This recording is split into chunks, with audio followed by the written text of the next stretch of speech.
Assalamualaikum warahmatullahi wabarakatuh. Salam sejahtera bagi kita semua. Kami dari kelompok 8 akan mempresentasikan hasil kerja dari kelompok kami yang membahas tentang desain sistem. Adapun anggota dari kelompok 8, yang pertama ada Wiranti NIM 035 sebagai pemateri pertama. Kedua ada Hidayatul Sulastri NIM 036 sebagai pemateri ketiga. Yang ketiga ada Eka Dinda Anggraini NIM 037 sebagai pemateri keempat. Dan yang terakhir ada Elvira Angelina NIM 038 sebagai pemateri kedua. Langsung saja kita masuk pada pemaparan materi. Saya Wiranti akan menyampaikan materi yang pertama, yaitu tentang DFD. DFD atau Data Flow Diagram merupakan diagram yang menggambarkan aliran data yang sering disebut dengan sistem informasi. Di dalam DFD menyediakan informasi mengenai input dan output dari entitas dari setiap proses itu sendiri. Menurut Kenneth Goddard, tujuan dari DFD itu sendiri adalah sebagai penyedia atau penjembatani antara pengguna dengan sistem informasi. Penggunaan DFD banyak digunakan untuk membantu para pengembang aplikasi, khususnya dalam proses pembuatan sebuah sistem informasi. Notasi diagram aliran data. Terdapat beberapa simbol untuk menyusun sebuah rangka DFD, yaitu flow, function, file atau database, dan input atau output. Pertama, data store adalah file untuk menyimpan data yang digunakan untuk proses selanjutnya atau disebut juga basis data atau database. Simbol data store berupa dua garis sejajar. Kedua, yaitu data flow, adalah arus yang mengalir antara terminator, proses, dan data store. Simbol data flow digambarkan dengan tanda panah. Ketiga, yaitu external entity, merupakan pihak di luar sistem, dapat berupa individu, divisi, perusahaan, atau sistem lainnya. Simbol external entity dilambangkan dengan persegi panjang atau kotak. Keempat, yaitu proses. Proses dilakukan oleh mesin dengan mengubah input menjadi output dengan format yang berbeda. Simbol ini dilambangkan dengan lingkaran, oval, atau persegi panjang.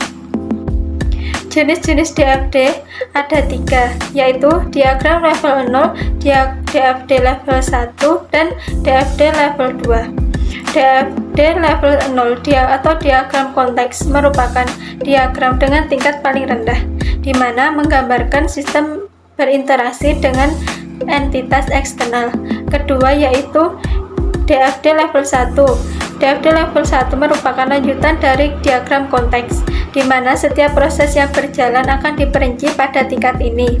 Ketiga, yaitu DFD level 2, merupakan tingkat lanjutan dari level yang sebelumnya, di mana pada fase ini akan dijelaskan lebih detail terkait tiap prosesnya. Saya Elvira Angelina Andika Nunainan 12406193038 akan menyampaikan materi tentang diagram konteks. Diagram konteks adalah diagram yang terdiri dari suatu proses dan menggambarkan ruang lingkup satu sistem. Diagram konteks merupakan level tertinggi dari DFD yang menggambarkan seluruh input ke sistem atau output dari sistem. Sistem dibatasi oleh boundary, dapat digambarkan dengan garis putus. Diagram konteks merupakan tingkatan tertinggi dalam diagram aliran data dan hanya memuat satu proses, menunjukkan sistem secara keseluruhan. Berikut ini beberapa sistem yang berada di dalam diagram konteks. Yang pertama yaitu kelompok pemakai. Organisasi atau sistem lain di dalam sistem melakukan komunikasi sebagai terminator.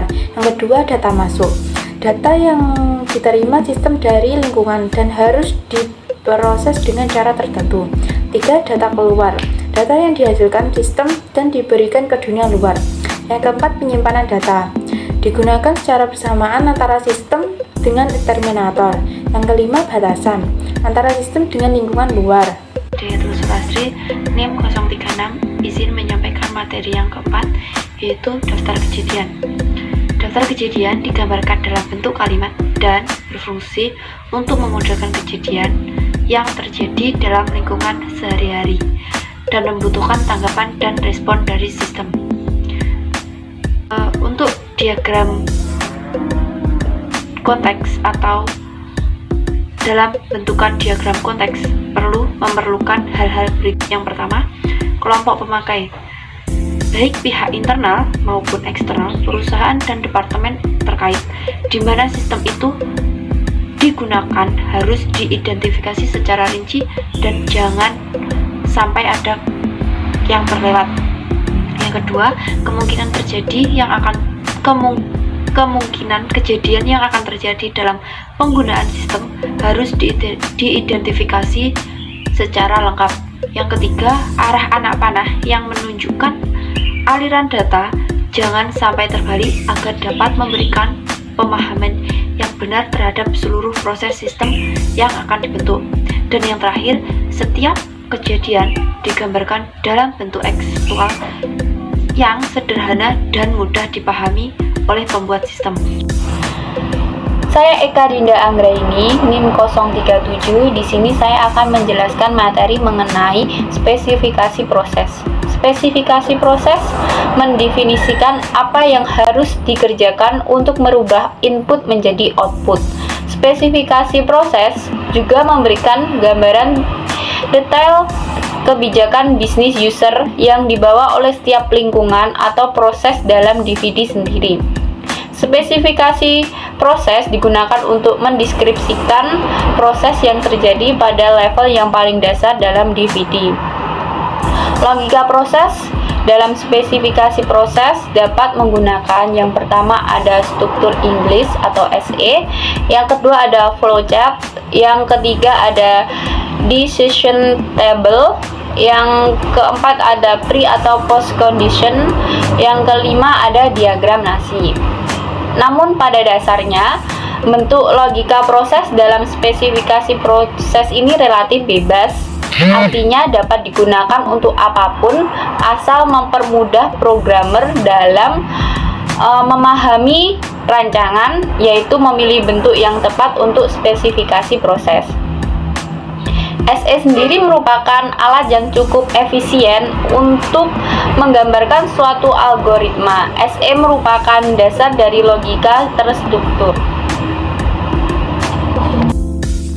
Materi selanjutnya adalah spesifikasi proses. Dalam PPT kali ini akan menjelaskan dua contoh dari spesifikasi proses. Yang pertama ada proses 1.1, yaitu tambah barang begin. Yang pertama ada tampilan begin, kemudian ada while, yaitu data barang masih ada. Do, dalam while terdapat tampilan read, identifikasi barang verifikasi. Kemudian ada if not valid then, kemudian ada write pesan, kemudian ada else, lalu ada rekam ke tabel barang, kemudian yang terakhir ada end if. Dan tampilan terakhir adalah end. Yang kedua adalah proses 1.2, yaitu mengenai tambah data supplier. Yang pertama ada tampilan begin, kemudian while, data supplier masih ada. Do, kemudian dalam while terdapat read, identifikasi supplier verifikasi. Selanjutnya ada if not valid then. Di dalam if not terdapat write pesan, kemudian ada else. Di dalam else ada rekam ke tabel supplier, kemudian ada end if, dan tampilan terakhir adalah end.